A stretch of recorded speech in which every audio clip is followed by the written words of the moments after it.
പ്രധാനമന്ത്രി നരേന്ദ്രമോദി വയനാട് സന്ദർശിക്കുന്നു. ശനിയാഴ്ച അദ്ദേഹം വയനാട് സന്ദർശിക്കുമെന്ന വിവരമാണ് സംസ്ഥാനത്തെ അറിയിച്ചിരിക്കുന്നത്. സംസ്ഥാന ചീഫ് സെക്രട്ടറിയുമായും പോലീസ് മേധാവിയുമായും കേന്ദ്ര ഉദ്യോഗസ്ഥർ ഇതിനകം തന്നെ ചർച്ച നടത്തിക്കഴിഞ്ഞു. ഔദ്യോഗിക അറിയിപ്പ് പ്രധാനമന്ത്രിയുടെ ഓഫീസിൽ നിന്നും മുഖ്യമന്ത്രിയുടെ ഓഫീസിൽ ലഭിച്ചു. SPG സംഘം ഇതിനകം തന്നെ കേരളത്തിൽ എത്തിക്കഴിഞ്ഞു. സുരക്ഷാ പരിശോധന അവർ ഇന്ന് തന്നെ ആരംഭിക്കും എന്ന വിവരമാണ് പുറത്തു വരുന്നത്. ദിവസങ്ങൾ മാത്രമേ ബാക്കിയുള്ളൂ. ശനിയാഴ്ച രാവിലെ കൊച്ചിയിലെത്തുന്ന അദ്ദേഹം അവിടെ നിന്നും ഹെലികോപ്റ്ററിൽ വയനാട് എത്തും എന്ന് പറയുന്നു. അതോടൊപ്പം തന്നെ കണ്ണൂർ വിമാനത്താവളത്തിലാണ് അദ്ദേഹം എത്തുക എന്ന വാർത്തകളും വരുന്നുണ്ട്. അതേപോലെ കോഴിക്കോട് വിമാനത്താവളത്തിൽ എത്തും എന്ന വാർത്തകളും വരുന്നുണ്ട്. ഇതുവരെയും സ്ഥിരീകരിച്ചിട്ടില്ല എവിടെയാണ് അദ്ദേഹം ഇറങ്ങുക എന്ന്. ഏതായാലും രാവിലെയാണ് അദ്ദേഹം എത്തുന്നത്. ഉച്ചയോടുകൂടി അദ്ദേഹം വയനാട്ടിൽ എത്തും എന്ന കാര്യം ഇതിനകം തന്നെ സ്ഥിരീകരിച്ചിട്ടുണ്ട്. വലിയ പ്രതീക്ഷയോടെയാണ് കേരളം പ്രധാനമന്ത്രിയുടെ വരവിനെ കാത്തിരിക്കുന്നത്.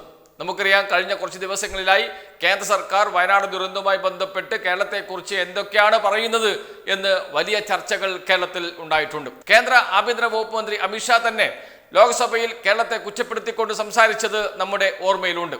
വയനാട് ദുരന്തവുമായി ബന്ധപ്പെട്ട് ഉയർന്നു വന്ന ചെറിയ ചർച്ചയ്ക്ക് മറുപടി പറയുമ്പോഴാണ് ആദ്യ ദിവസം തന്നെ അദ്ദേഹം ഈ പ്രസ്താവന നടത്തിയത് എന്നോർക്കണം. കേരളത്തെ കുറ്റപ്പെടുത്തിക്കൊണ്ടാണ് അദ്ദേഹം പറഞ്ഞത്. കേരളത്തിന് മുന്നറിയിപ്പ് നൽകിയിരുന്നു.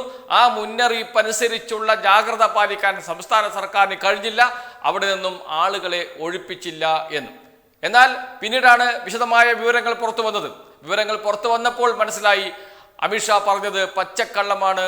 അവിടെ റെഡ് അലേർട്ട് നൽകിയിരുന്നില്ല, ഓറഞ്ച് അലേർട്ട് മാത്രമാണ് നൽകിയിരുന്നത്.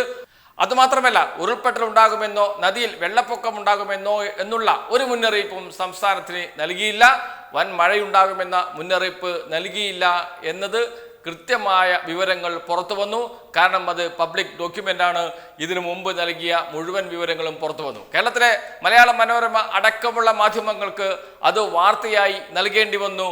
പ്രധാനപ്പെട്ട മാധ്യമങ്ങൾക്ക് മുഖപ്രസംഗം വരെ എഴുതേണ്ടി വന്നു. അമിത്ഷാ പറഞ്ഞത് കള്ളമാണ് എന്ന്. കേരളത്തിലെ മാധ്യമങ്ങൾ മാത്രമല്ല, ദേശീയ മാധ്യമങ്ങളും ദി ഹിന്ദു അടക്കമുള്ള ദേശീയ മാധ്യമങ്ങളും അമിത്ഷാ പറഞ്ഞത് പച്ചക്കള്ളമാണ് എന്ന് കൃത്യമായി വാർത്തകളിലൂടെ ജനങ്ങളോട് പറയുകയും ചെയ്തു. അത് കഴിഞ്ഞ് കുറച്ച് ദിവസം കഴിഞ്ഞപ്പോഴാണ് വീണ്ടും ഒരു പ്രസ്താവന കണ്ടത് കേന്ദ്ര വനം പരിസ്ഥിതി വകുപ്പ് മന്ത്രിയുടേത്. കുടിയേറ്റവും അനധികൃത ഖനനവുമാണ്, ക്വാറികളുടെ എണ്ണവുമാണ് ഈ ദുരന്തത്തിന് കാരണമെന്നാണ് കേന്ദ്ര വനം പരിസ്ഥിതി വകുപ്പ് മന്ത്രി പറഞ്ഞത്. അതാണ് ഏറ്റവും പ്രധാനപ്പെട്ട വിഷയം. പറയുന്നത് ആരാണ് എന്നത് പ്രധാനപ്പെട്ട കാര്യം തന്നെയാണ്. ക്വാറിയാണ് ചൂരൽമലയിലും മുണ്ടക്കയിലും ഉരുൾപൊട്ടാൻ കാരണമെന്ന പച്ചക്കള്ളം. ഒരു പച്ചക്കള്ളം നമ്മൾ കേട്ടതേ ഉള്ളൂ. പിന്നീട് മറ്റൊരു കള്ളവും കൂടി പറയുന്നു. മുഖ്യമന്ത്രി തന്നെ അതിന് മറുപടി പറയേണ്ടി വന്നു. മുഖ്യമന്ത്രി പറഞ്ഞു, ഈ സ്ഥലത്ത് നിന്ന് 10 കിലോമീറ്റർ അപ്പുറത്താണ് ഒരു ക്വാറി ഉള്ളത്. 10 കിലോമീറ്റർ അപ്പുറത്ത്, 10 കിലോമീറ്റർ അപ്പുറത്തുള്ള ക്വാറി അത് എങ്ങനെയാണ് ഇവിടെ ഉരുൾപൊട്ടൽ ഉണ്ടാക്കുന്നത് എന്ന് മനസ്സിലാകുന്നില്ല എന്ന് പറഞ്ഞു. ശാസ്ത്രീയമായ അടിത്തറയില്ലാതെ വെറും കള്ളം വിളിച്ചു പറയുകയാണ് കേന്ദ്ര മന്ത്രിമാർ ചെയ്തുകൊണ്ടിരുന്നത്. അതോടൊപ്പം തന്നെ കുടിയേറ്റക്കാർ എന്ന് വിളിച്ച് അധിക്ഷേപിക്കുകയാണ് മലയോരത്തെ ജനങ്ങളെ എന്നുകൂടി ആലോചിക്കണം. എത്രയോ വർഷമായി അവിടെ താമസിക്കുന്നവരാണ്, അവിടുത്തെ തേയിലത്തോട്ടങ്ങളിൽ ജോലി ചെയ്യുന്നവരാണ്. എത്രയോ വർഷമായി അവിടെ കഴിയുന്നവരെ എങ്ങനെയാണ് കുടിയേറ്റക്കാർ എന്ന് വിളിക്കുക എന്ന ചോദ്യം മുഖ്യമന്ത്രി ചോദിക്കുകയും ചെയ്തിരുന്നു എന്നത് നമ്മുടെ മുന്നിലുണ്ട്. അതിനിടയിലാണ് മറ്റൊരു ഞെട്ടിക്കുന്ന വാർത്ത നാം കേട്ടത്. കേരളത്തിന് എതിരെ വാർത്ത എഴുതാൻ, ഈ ദുരന്തത്തിന്റെ പശ്ചാത്തലത്തിൽ അതിന്റെ കുറ്റം മുഴുവൻ സംസ്ഥാന സർക്കാരിൻ്റെതാണ് എന്ന് വരുത്തി തീർക്കാൻ കേരളത്തിനെതിരെ വാർത്ത എഴുതുക, കേരളത്തിനെതിരെ ഗവേഷണ പ്രബന്ധങ്ങൾ തയ്യാറാക്കുക, കേരളത്തിനെതിരെ പ്രസ്താവനകൾ ഇറക്കുക. ഈ ആവശ്യം ഉന്നയിച്ച് വിവിധ ഗവേഷകരുടെ സമീപത്തേക്ക്, ശാസ്ത്രജ്ഞരുടെ സമീപത്തേക്ക്, മാധ്യമപ്രവർത്തകരുടെ സമീപത്തേക്ക് നമ്മുടെ കേന്ദ്ര സർക്കാർ തന്നെ നേരിട്ട് സമീപിക്കുന്നു. അവരുടെ അടുത്തേക്ക് പോകുന്നു. അവരോട് പറയുന്നു, ഇതാ ഞങ്ങളുടെ കയ്യിൽ ഡോക്യുമെൻ്റ് ഉണ്ട്, ഈ ഡോക്യുമെൻ്റ് കൊടുക്കുന്നു, ഈ ഡോക്യുമെൻ്റ് വെച്ച് നിങ്ങൾ സംസാരിക്കണം, കേരളത്തിനെതിരെ സംസാരിക്കണമെന്ന് അവരോട് ആവശ്യപ്പെടുന്നു. എന്തിനു വേണ്ടി എന്ന ചോദ്യമാണ് മുഖ്യമന്ത്രി തന്നെ കഴിഞ്ഞ ദിവസം വാർത്താ സമ്മേളനത്തിൽ ചോദിച്ച്, നിങ്ങൾ ആരെയാണ് ഇങ്ങനെ വേട്ടയാടുന്നത്? ഈ ദുരന്തം കണ്ട് ഞെട്ടിത്തെറിച്ച് നിൽക്കുന്ന മലയാളികളെയോ? നിങ്ങൾ എന്തിനാണ് ഞങ്ങളെ ഇങ്ങനെ കുറ്റപ്പെടുത്തുന്നത്? ഞങ്ങൾ ഇന്ത്യയിലല്ലേ എന്ന ചോദ്യം ഉയർന്നു വന്നത് കേരളത്തിൽ നിന്ന് തന്നെയാണ്. അത്രമാത്രം കേരളത്തെ ദ്രോഹിക്കുന്ന, കേരളത്തെ അവഗണിക്കുന്ന നിലപാടാണ് BJP നേതൃത്വത്തിൻ്റെ, കേന്ദ്ര സർക്കാരിൻ്റെയും ഭാഗത്ത് നിന്ന് ഉണ്ടായത്. BJP നേതൃത്വം അവർ അതിൻ്റെതായ പ്രസ്താവനകൾ നടത്തിക്കൊണ്ടിരിക്കുന്നുണ്ട്. പല BJP നേതാക്കളും MP-മാരും പ്രസ്താവന നടത്തിക്കൊണ്ടിരിക്കുന്നുണ്ട്. കർണാടകയിൽ നിന്നുള്ള MP-യും യുവമോർച്ച നേതാവുമായ തേജസ്വി സൂര്യയുടെ പ്രസ്താവന നമ്മൾ കേട്ടതാണ്. അദ്ദേഹം പറഞ്ഞത് ഇത് മാൻമെയ്ഡ് ആണ് എന്നാണ്, മനുഷ്യനിർമ്മിതമാണ് എന്നാണ്. അതിനേക്കാൾ അദ്ദേഹം പറഞ്ഞു ഇത് കമ്മ്യൂണിസ്റ്റുകാരും കോൺഗ്രസ്സുകാരും ഉണ്ടാക്കിയതാണ് എന്ന്. ആലോചിച്ച് നോക്കണം. എന്ത് പറയുന്ന BJP നേതാക്കളെയും നാം കണ്ടു. ഇനിയിപ്പോൾ പ്രധാനമന്ത്രി വരുന്നുണ്ട്. പ്രധാനമന്ത്രി വരുന്നതിന് മുമ്പ് കേരളത്തിൽ നിന്നുള്ള മന്ത്രിമാർ അവിടെ സന്ദർശിച്ചിരുന്നു. ജോർജ് കുര്യനും അതേപോലെ തന്നെ സുരേഷ് ഗോപിയും. ജോർജ് കുര്യൻ വന്നിട്ടും സുരേഷ് ഗോപി വന്നിട്ടും ഒരക്ഷരം മിണ്ടാതെ തിരിച്ചുപോയി.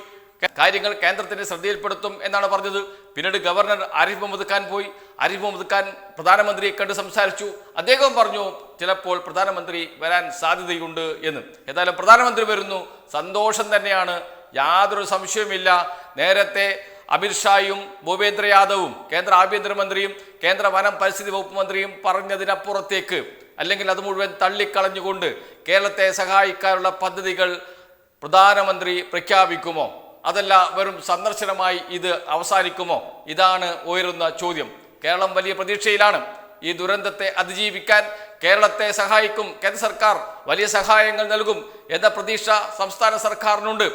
ആ പ്രതീക്ഷയ്ക്കൊത്ത് പ്രധാനമന്ത്രി നരേന്ദ്രമോദി ഉയരുമോ? ഈ ചോദ്യമാണ് ഉയർന്നത്.